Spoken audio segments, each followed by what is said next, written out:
오늘 말씀은 우리 제목을 한번 보면 다 같이 시작. 죄를 깨닫는 은혜, 죄를 회개하는 믿음. 네. 본문 말씀은 좀 나중에 읽기로 하고요. 우리가 지난주가 아니죠. 벌써 몇 주 됐죠. 정말 상상할 수 없는 죄를 진 거예요. 우리가 그렇게 하나님이 마음에 합하다고 했고 정말 위기 때마다 하나님이 원하시는 정답을 쓰면서 왔던 다윗이 이제 평안케 되고 이제 전쟁에 나가지 않아도 부하들이 다 알아서 싸워주고 막 이렇게 된 상황 속에서 모든 십계명의 그 뒷부분에 있는 계명을 다 어기는 그런 악한 죄를 졌습니다. 근데 문제는 뭐냐면 요새 우리 그게 용어가 네로람불이라는 용어가 사전에도 나왔다 그러는데 이게 우리나라에서 발생한 어떤 현상에 대한 그걸 축약한 거잖아요. 내가 하면 로맨스고 남이 하면 불륜이다. 이거는 뭐예요? 그러니까 사람들이 자기의 죄에 대해서 합리화하고 자기의 죄를 죄로 여기지 않는 거를 말하는 거죠. 그런데 다른 사람의 죄에 대해서는 뭐예요? 극렬하게 막 비판적이 되고 정죄하는, 이게 우리 사회의 현상인 것 같고 제가 생각하기에 대한민국 사람이 전 세계에서 최고인 것 같아요. 이 기질이 지금은 또 정치의 계절이 돌아와서 이것이 또 극렬하게 되어 있는데, 문제는 다윗이 죄를 지었는데 자기가 죄를 짓고 죄를 깨닫지 못하는 상태에 있다는 것이 문제잖아요. 이 너무 무서운 거예요. 근데 우리 크리스찬들도 막 사회 현상에 대해서 굉장히 분노하고 막 정치인들의 비리에 대해서 막 분노하는데 내가 날마다 저지르는 나의 죄에 대해서는 합리화해. 나 이렇게 기질이 이렇게 생겨먹었어. 예를 들어서 혈기를 부린다. 어떤 사람 혈기를 잘 부리는데 혈기를 확 부리고 내가 열받게 하니까 혈기를 냈지. 또 혹은 게으르다. 또 약속을 잘 어긴다. 이런 사람들은 그 약속을 내가 지킬 수 없는 상황이었어라고 하면서 자기 죄에 대해서는 심각하게 여기지 않는 거죠. 근데 크리스찬일수록 욥의 친구들이 많잖아요. 누가 어떤 사태가 생기면 그 사태를 분명히 저 사람이 하나님께서 징계하실 만한 뭐가 있었을 거야. 그러면서 이제 왜냐하면 말씀을 아니까 말씀이 거울이고 그 말씀을 거울로 보면 죄가 비춰지는데 그것을 자기를 비치는 게 아니라 다른 사람을 진단하고 비치니까 이런 일이 생기죠. 네로람불. 이게 크리스찬들도 어떻게 보면 세상 사람보다 더 하면 더해요. 근데 이제 이 도무지 그 엄청난 간음죄, 살인죄, 거짓말을 행한 죄, 이웃의 것을 탐낸 죄, 이 온갖 죄를 저지르고도 도무지 깨닫지도 않고 회개할 마음도 없는 그 다윗에게 하나님이 선지자를 보내죠. 나단을 보내서 말씀하십니다. 바로 얘기하는 게 아니라 한 이야기를 하시죠. 사무엘하 12장 1절에서 6절을 봅니다. 사무엘하 12장 1절에서 6절 찾아주세요.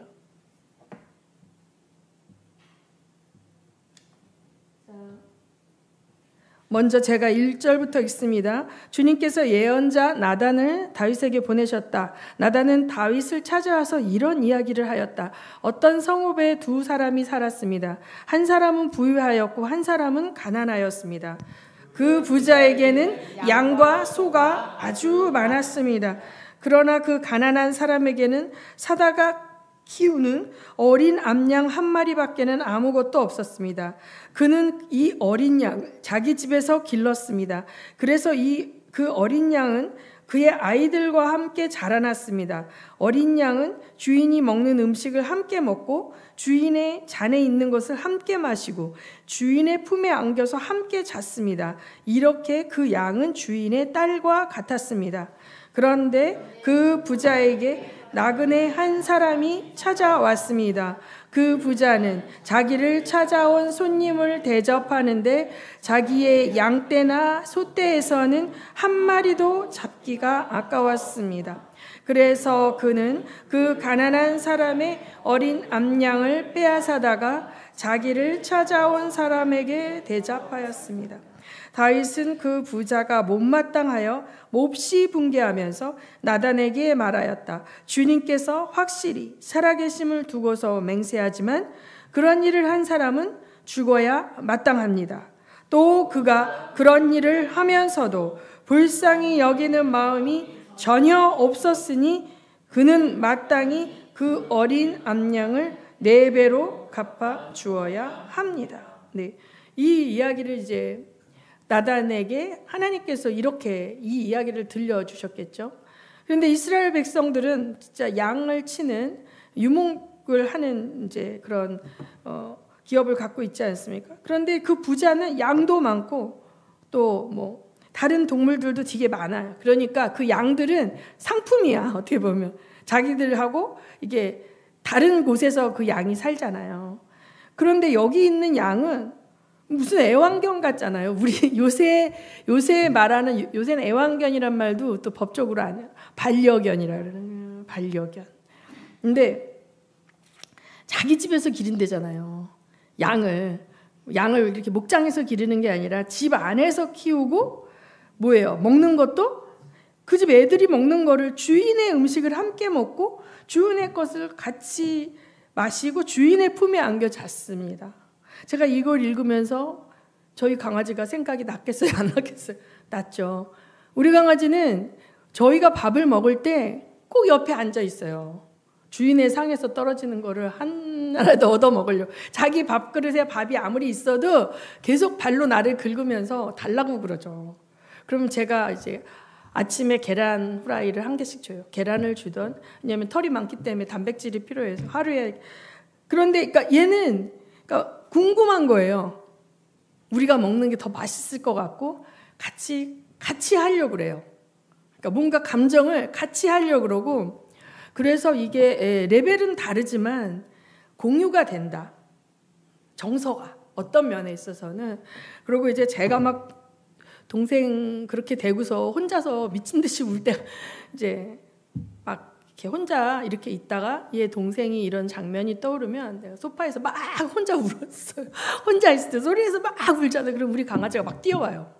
딴 데 있다 막 뛰어와갖고 나한테 덜컥 안겨가지고 제 얼굴에 눈물을 핥으면서 막 울지 말라고 그러면서 자기가 나를 위로해요. 자기가 할 수 있는 방법으로 위로해요. 그게 그 주인의 그 감정을 알아요. 그 제가 이제 청라에 살 때 저희 집을 팔고 온 사람이, 그 집을 산 사람이 남편이 갑자기 죽어가지고 갑자기 간암으로 죽어서 이제 뭐 이런저런 이유로 이제 있던 집을 팔고 일로 오고 뭐 이러는 와중에서 그 이야기를 하더라고요. 우리 집에 가서 강아지를 보더니 자기 강아지 얘기를 하면서 자기가 남편이 죽었으니까 얼마나 울었겠어요. 울 때마다 자기 강아지가 자기를 계속 눈물을 핥아먹으면서 울지 말라고 위로했다는 거예요. 그래서 어쩌면 같이 주인의 품에 안겨서 같이 잤다 그랬잖아요. 그러니까 이거는 그냥 양이 아닌 거예요. 이 사람에게 있어서는 이 사람의 위로와 어떤 그 함께하는 그런 존재인 아주 유일한 양인 거죠. 근데 이것을 뺏어서 자기 손님 접대하는데 썼대잖아요. 그러니까 이게 사실은 다윗이 이 이야기를 들을 때 엄청 분노하는 거죠. 정의로운 사람이니까. 자, 근데 뭐라 그래요? 나단이 당신이 바로 그 사람입니다. 이렇게 얘기하는 거예요. 당신이 바로 그 사람입니다. 하나님께서 당신이 바로 그 사람이라고 말씀하십니다. 이렇게 얘기하는 거죠. 그렇게 말씀으로 확 직면을 시키는 거죠. 그러면서 이제 오늘 본문이 사무엘하 12장 7절에서 10절부터인데, 자 보면 7절부터 10절까지 읽습니다. 교독합니다. 나단이 다윗에게 말하였다. 임금님이 바로 그 사람입니다. 주 이스라엘의 하나님이 이렇게 말씀하십니다. 내가 너에게 기름을 부어서 이스라엘의 왕으로 삼았고 또 내가 사울의 손에서 너를 구하여 주었다. 나는 네 상전의 왕궁을 너에게 넘겨주고 네 상전의 아내들도 내 품에 안겨주었고 이스라엘 사람들과 유다 나라도 너에게 맡겼다. 그것으로도 부족하다면 내가 내게 무엇이든지 더 주었을 것이다. 그런데도 너는 어찌하여 나 주의 말을 가볍게 여기고 내가 악하게 여기는 일을 하였느냐. 너는 햇사람 우리아를 전쟁터에서 죽이고 그의 아내를 빼앗아 내 아내로 삼았다. 너는 그를 암몬 사람의 칼에 맞아서 죽게 하였다. 너는 이렇게 나를 무시하여 헷 사람 우리아의 아내를 빼앗아다가 내 아내로 삼았으므로 이제부터는 영영 내 집 안에서 칼부림이 떠나지 아니할 것이다. 자, 이 다윗의 위치는 거의 하나님처럼 모든 권력을 갖고 있고 아무도 다윗을 도전하는 사람이 없잖아요. 그래서 이제 힘들고 고통스러운 전쟁도 초장에는 나가지 않고 다 이기고 난 다음에 맨 마지막에 가서 적장 한 명만 베고 승리는 다윗의 것이다 라고 모든 영광을 취하죠. 마음만 먹으면 예쁜 여자를 그가 남편이 있어도 자기가 취하여서 아내로 삼아요. 자기 아내가 될 수 있어.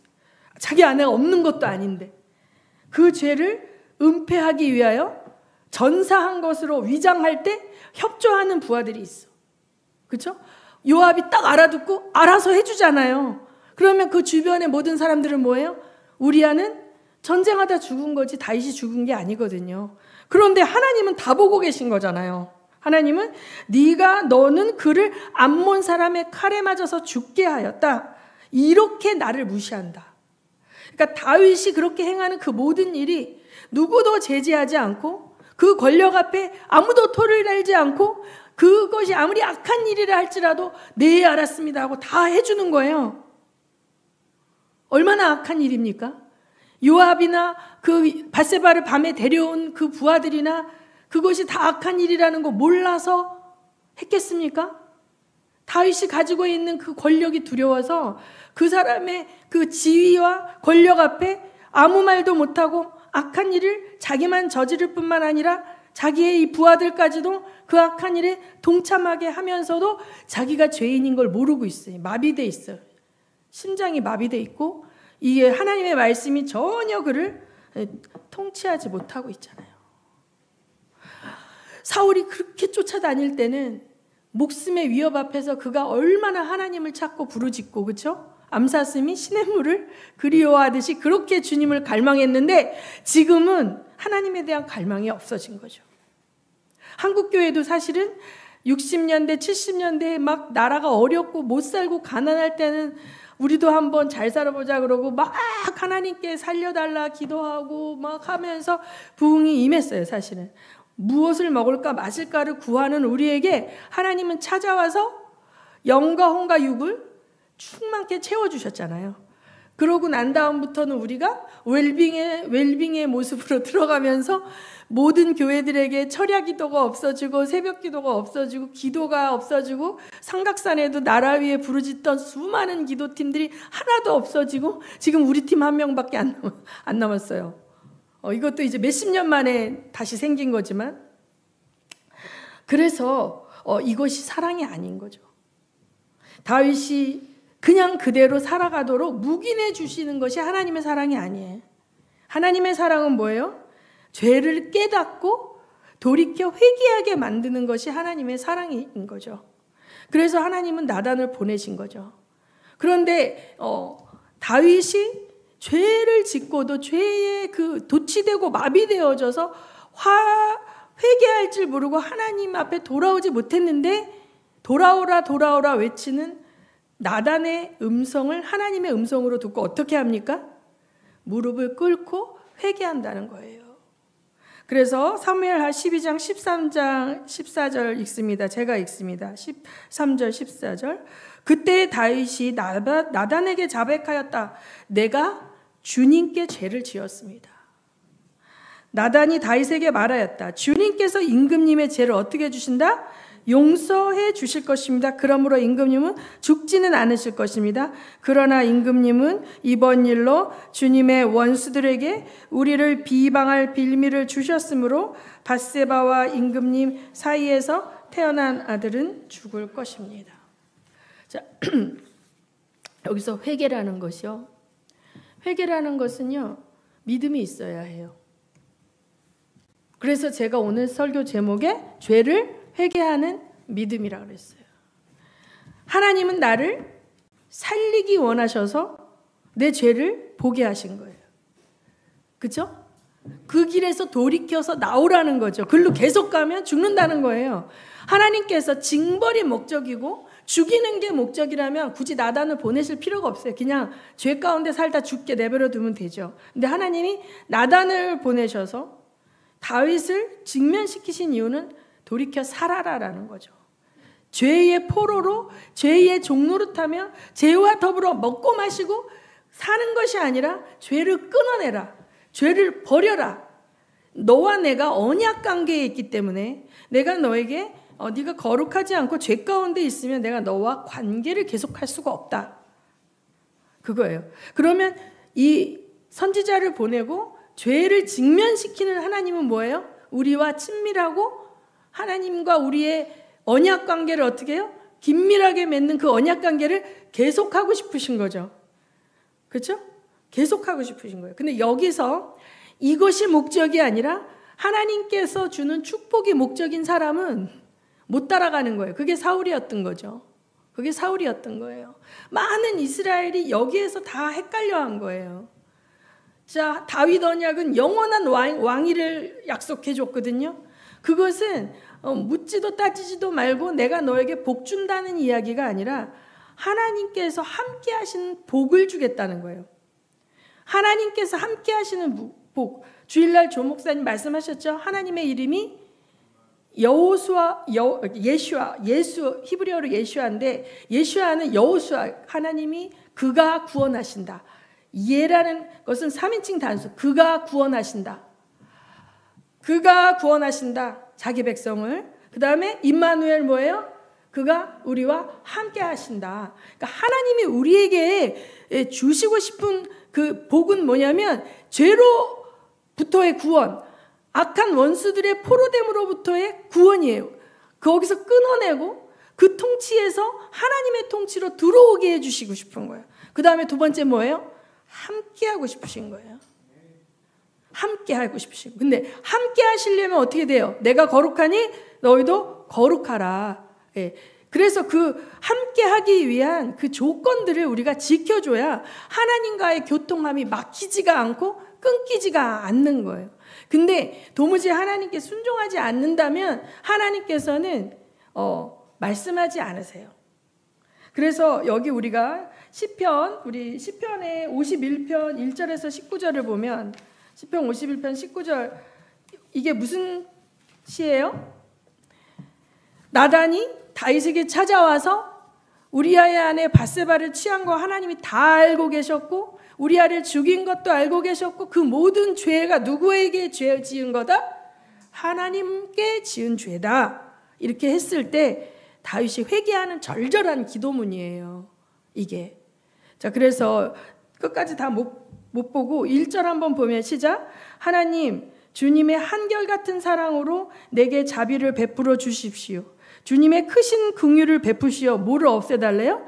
내 반역죄를 없애 주십시오. 내 죄악을 말끔히 씻어 주시고 내 죄를 깨끗이 없애 주십시오. 나의 반역을 내가 잘 알고 있으며 내가 지은 죄가 언제나 나를 고발합니다. 주님께만 오직 주님께만 내가 죄를 지었습니다. 이렇게 고백을 하고 내 마음속에 진실을 기뻐하시는 주님이라는 거예요. 내 마음 깊은 곳에서 지혜를 가르쳐 주셨습니다. 우슬초로 나를 정결케 해 주십시오. 내가 깨끗하게 될 것입니다. 나를 씻어 주십시오. 내가 눈보다 더 희게 될 것입니다. 그러니까 내가 어떤 행위를 해서 거룩해질 수 없어요. 내가 죄를 졌어요. 그러면 어떻게 해야 돼요? 하나님께 가서 하나님이 주시는 정결함을 내가 받아야 되는 거죠. 이것을 잘 아는 자가 하나님을 아는 자예요. 하나님은 우리가 진토이며 체질이 죄와 취약한 존재라는 걸 이미 아셨잖아요. 그렇죠? 그렇기 때문에 너 왜 죄 지었어가 아니라 죄를 지었을지라도 나에게 와라. 그게 믿음인 거예요. 그래서 이사야서를 한번 볼게요. 하나님이 심판하시는 게 얼마나 무섭냐면 하나님께 못 가는 사람들이 있어요.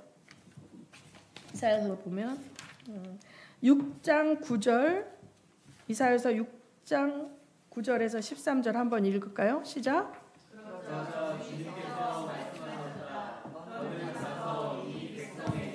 너희가 듣기는 늘 들어라. 그러나 깨닫지는 못한다. 너희가 보기는 늘 보아라. 그러나 알지는 못한다 하고 일러라.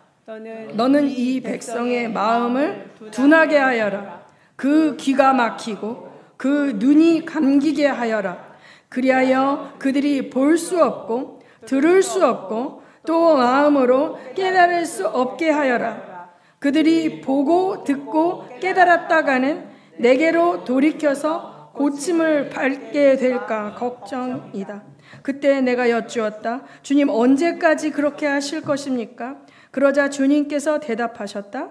성읍들이 황폐하여 주민이 없어질 때까지, 사람이 없어서 집마다 빈집이 될 때까지, 밭마다 모두 황무지가 될 때까지, 나 주가 사람들을 먼 나라로 흩어서 이곳 땅이 온통 버려질 때까지 그렇게 하겠다. 주민의 10분의 1이 아직 그곳에 남는다 해도 그들도 다 불에 타 죽을 것이다. 그러나 밤나무, 상수리나무가 잘릴 때 그루터기가 남듯이 거룩한 씨는 남아서 그 땅의 그루터기가 될 것이다. 자, 하나님께서 이제 작정하시면, 돌아오지 않고 작정하시면 눈과 귀가 멀게 하시는 거죠. 그리고 회개할 수 없어요. 사실은 어느 정도 다윗도 이 상태였잖아요. 그렇지만 나단을 보내서 깨우치게 했을 때 다윗이 바로 회개했잖아요. 근데 지금 이거는 이사야에게 주신 말씀인데, 전 이스라엘이 하나님을 반역하고 하나님을 아주 막 뭘로 여긴다 그러나, 눈 멀고 저는 것들을 11조 함내하고 갖고 오고, 성애와 더불어 간음하고 죄악 저지르고, 오늘 교회 갔다 내 교회 끝나고 막 러브 호텔 가고 막. 사역자들이란 사람이 그렇게 살아요. 그러니까 하나님이 그들 회개 못하게, 못 듣게 하라는 거예요. 여러분도 잘 보십시오. 여러분의 리더나 이 나라의 정치 지도자나 모든 사람들이 죄를 죄로 깨닫지 못하는 것은 하나님이 그를 어떻게 한 거예요 지금? 냅두고 계시고 회초리 치고 멸망의 길에 냅두는 건데, 그 사람하고 동업하면 어떻게 될까요? 같이 망합니다. 그렇죠? 이걸 잘 알아야 돼요.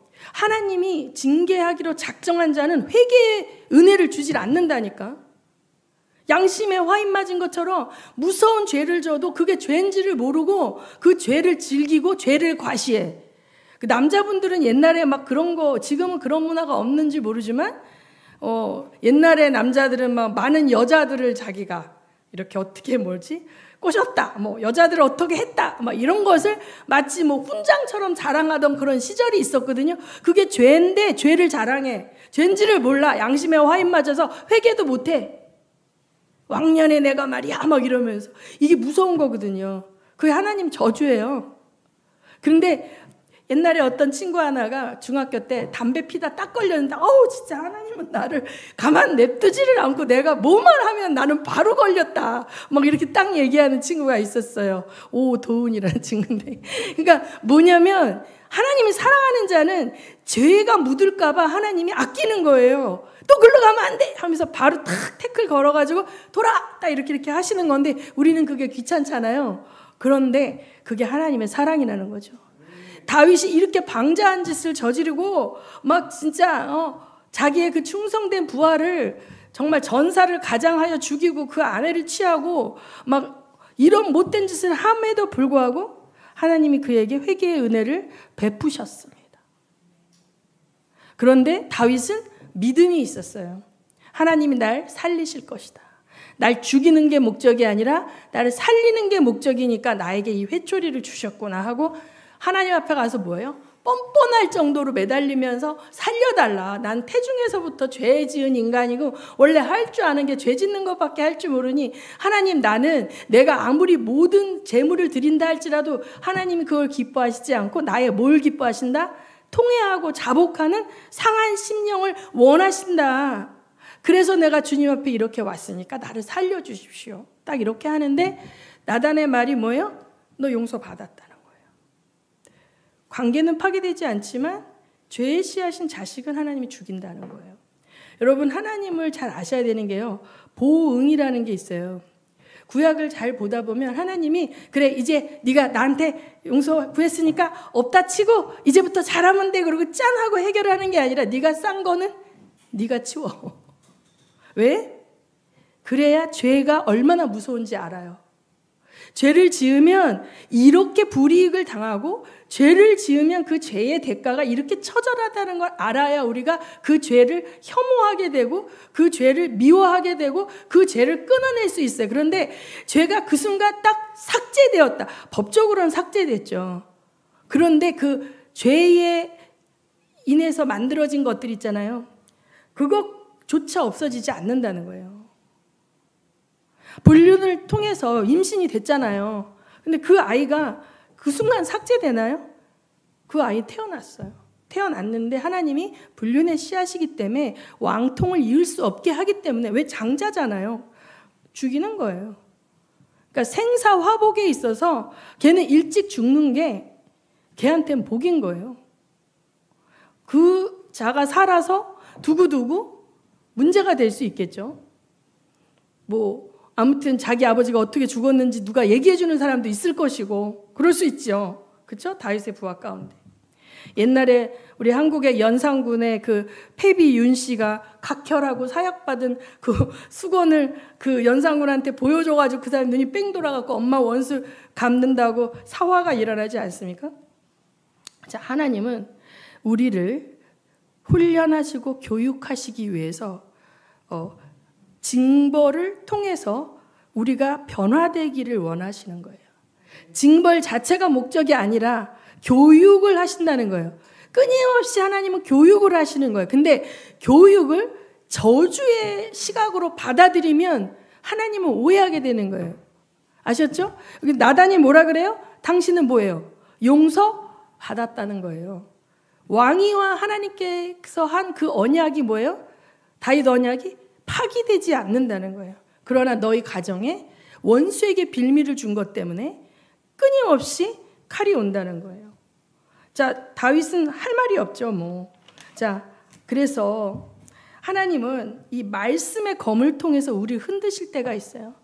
혹시 우리도 하나님의 말씀의 검이 우리를 흔들 때가 없습니까?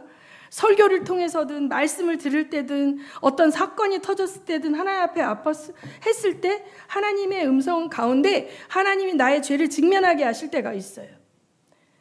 그럴 때 우리가 정말 올바른 선택을 해야 됩니다.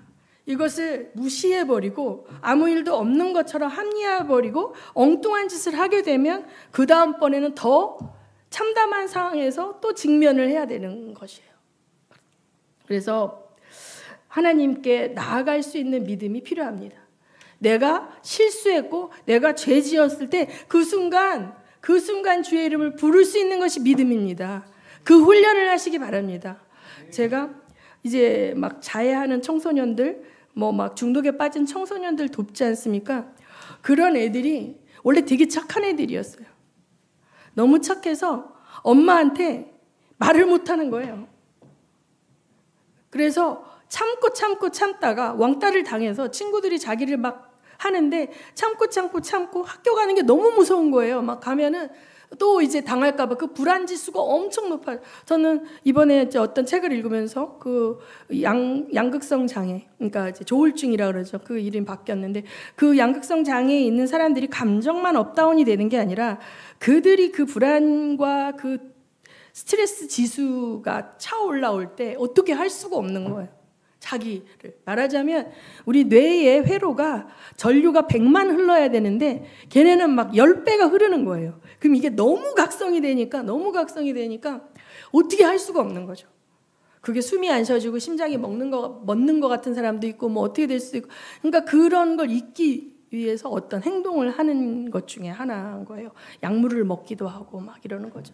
그러니까 뭐냐면 이 죄를 방치하고 하나님 앞에 나가지 못하고 내가 해결하려고 하는 인류의 모습이 바로 그런 거예요. 근데 하나님은 죄를 지은 인류에게 먼저 말을 항상 거셔요. 아담아, 네가 어디 있느냐? 누가 너의 벗었음을 일러주었느냐?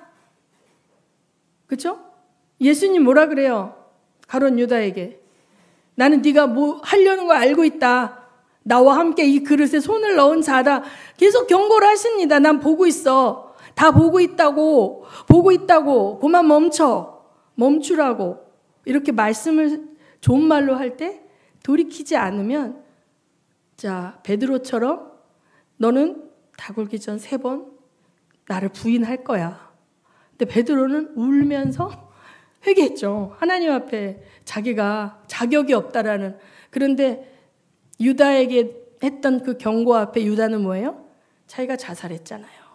자, 하나님 앞에 돌아가지 않고 죄에 매여 포로되어 사는 인생의 길은 하나는 회개고 하나는 뭐예요? 파멸과 죽음이에요. 그 파멸과 죽음이 자살의 죽음이 됐던 어떤 죽음이 됐던 간에 결국은 죄와 더불어 죽으면 우리는 지옥인 거예요. 그래서 주님은 정말 무서운 거예요. 죄를 지었는데 양심에 화인 맞은 것처럼, 그거는 제가 그럴 수밖에 없었고요. 이렇게 하는 사람들은, 회개할 수 없는 사람들은 죄와 더불어 먹고 마시다가 마지막이 너무 무서운 지옥인 거죠. 그래서 우리는 그런 사람들에게 뭐예요? 하나님의 은혜가 임하기를 기도해야 되고, 그들이 죄에서 돌이켜 회개할 수 있도록 기도해야 돼요. 아멘. 자, 이사야서 1장 18절에서 20절 읽습니다. 하나님의 마음입니다. 이사야서 1장 18절 20절 시작. 서로 변론하자. 너희의 죄가 주홍빛과 같다 하여도 눈과 같이 희어질 것이며 진홍빛과 같이 붉어도 양털과 같이 희어질 것이다. 너희가 기꺼이 하려는 마음으로 순종하면 땅에서 나는 가장 좋은 소산을 먹을 것이다. 그러나 너희가 거절하고 배반하면 칼날이 너희를 삼킬 것이다. 이것은 주님께서 친히 하신 말씀이다. 아멘. 하나님은 우리를 사랑하셔요. 그래서 하나님이 가진 모든 좋은 것을 우리에게 주기 원하세요. 그래서 우리가 그걸 다 누렸으면 좋겠는 거예요. 회개하고 돌이켜서, 우리 신명기에도 나오고 우리 모세오경을 보면 너희가 가나안 땅에 들어가서 내 말에 청종하면 때를 따라 내가 비를 내려줘가지고 적과 꿀이 흐르는 그 땅에서 나는 모든 소산을 네가 배불리 먹고 하늘을 경외하게 될 것인데, 너희가 세상 사람들처럼 우상을 숭배하면 어떻게, 내가 하늘을 닫아 비를 오지 않게 하고 너희가 노 하늘이 된다잖아요. 그럼 그 고통 가운데서 너희가 부르짖으면서 너의 한계를 인정하게 되고, 그 한계 가운데서 도와달라고 부르짖을 때 그때서 필요한 도움을 조금씩 받는 거예요. 어떤 삶이 축복된 삶입니까? 하나님과 동행하고 하나님이 주신 모든 것들을 누리고 흘려보내고 복의 통로가 되고, 그렇죠? 나와 함께 하시는 하나님을 다른 사람들이 알고 나만 복받을 게 아니라 나로 말미암아 다른 사람들까지 풍요케 하는 삶이 있는가 하면, 조금 살만하면 또 딴짓해가지고 또 하나님한테 회초리 맞고 그냥 다 콱콱 막혀가지고 그냥 죽을 똥 살 똥 살려달라 소리 지르고 막 해. 겨우 숨통 튀어지면 조금 살만하면 또 하나님 배반하고, 이런 인생이 있는 거예요. 우리 믿는 가운데에서도. 그래서 하나님은 우리가 누리기를 원하고, 우리가 하나님이 만드신 그 좋은 것들을 마음껏 누리기를 원하신다. 그래서 행복하게 하나님을 섬기기를 원하신다는 걸 믿으시기 바랍니다. 왜냐하면 하나님은 우리가 체질이 진토임을 알고 우리가 죄 지을 수밖에 없는 연약한 존재임을 알았기 때문에 우리의 죄를 누구에게 담당시키셨어요? 예수님에게 담당시키셨고, 이게 뭐예요? 예수님께 우리에게 온 거예요. 우리께 예수님께 간 거고, 예수님 안에 있는 게 내 거라고요. 그러니까 우리가 내 죄와 저주와 어려움과 이런 게, 상처가 다 주님께 간 것만은 많이 알잖아. 근데 주님 안에 있는 게 내 거가 된 거, 주님 안에 된 게 내 거가 돼서 내가 그걸 믿음으로 활용하고 믿음으로 쓸 수 있을 만큼 이 복의 통로가 되는 거죠. 그래서 믿는 자에게 손을 얹은 즉 나으리라. 왜? 그 근거는 뭐예요? 주님이 나를 채찍에 맞으셨잖아요. 그렇죠? 주님이 가난하게 태어나셨고 가난하게 사셨기 때문에 우리가 부요하게 될 수 있는 거죠. 그러니까 모든 것이 주님 안의 것이 내 것이 되고 내 모든 더러움과 저주받음을 주님께 전가되어지고 이것이 바꿔지는 것이 생명의 능력인 줄 믿으시기 바랍니다. 이것을 믿음으로 활용하시는 우리가 됐으면 좋겠습니다. 그래서 이사야서 53장 4절에서 11절까지를 다 같이 합독하겠습니다. 시작. 그는 실로 우리가 받아야 할 고통을 대신 받고 우리가 겪어야 할 슬픔을 대신 겪었다. 그러나 우리는 그가 징벌을 받아서 하나님께 맞으며 고난을 받는다고 생각하였다. 그러나 그가 찔린 것은 우리의 허물 때문이고 그가 상처를 받은 것은 우리의 악함 때문이다. 그가 징계를 받음으로써 우리가 평화를 누리고 그가 매를 맞음으로써 우리의 병이 나았다. 우리는 모두 양처럼 길을 잃고 각기 제 갈 길로 흩어졌으나 주님께서 우리 모두의 죄악을 그에게 지우셨다. 그는 굴욕을 당하고 고문을 당하였으나 아무 말도 하지 않았다. 마치 도살장으로 끌려가는 어린 양처럼 마치 떨 깎는 사람 앞에서 잠잠한 암양처럼 끌려가기만 할 뿐 아무 말도 하지 않았다. 그가 체포되어 유죄 판결을 받았지만 그 세대 사람들 가운데서 어느 누가 그가 사람 사는 땅에서 격리된 것을 보고서 그것이 바로 형벌을 받아야 할 내 백성의 허물 때문이라고 생각하였느냐. 그는 폭력을 휘두르지도 않았고 거짓말도 하지 않았지만 사람들은 그에게 악한 사람과 함께 묻힐 무덤을 주었고 죽어서 부자와 함께 들어가게 하셨다. 주님께서 그를 상하게 하고자 하셨다. 주님께서 그를 병들게 하셨다. 그가 그의 영혼을 속건 제물로 여기면 그는 자손을 볼 것이며 오래오래 살 것이다. 주님께서 세우신 뜻을 그가 이루어 드릴 것이다. 고난을 당하고 난 뒤에 그는 생명의 빛을 보고 만족할 것이다. 나의 의로운 종이 자기의 지식으로 많은 사람을 의롭게 할 것이다. 그는 다른 사람들이 받아야 할 형벌을 자기가 짊어질 것이다. 자, 이 이사야서는 예수님 오시기 600여 년 전에 쓰여진 예언서예요. 이사야가 본 우리 예수님의 모습이죠. 우리의 모든 허물과 질고를 짊어지고 우리의 저주를 짊어지고 하나님께 갔던 하나님의 어린 양. 그 하나님의 어린 양이 계시기에 우리는 회개할 수 있습니다. 우리는 살 수 있습니다. 또 그 어린 양에게 부여한 그 모든 능력과 권세는 우리 것이 되었습니다. 할렐루야. 정말 예수만이 소망인 줄 믿으시기 바랍니다. 그 다음에 정말 여러분 오늘 우리 또 기도합시다. 이 땅 가운데 하나님을 두려워하는 통치자가 세워져서 이 나라가 정말 통치자의 죄악으로 인하여 통째로 심판받는 쪽으로 굴러떨어지는 것이 아니라 죄를 두려워하고 하나님의 권위와 통치 앞에 순종하여 그와 가부를 돌보며 정말 공의와 정의를 실행할 수 있는 자들이 하나님의 통치자의 자리에 서게 해달라고 우리 기도하기 원합니다.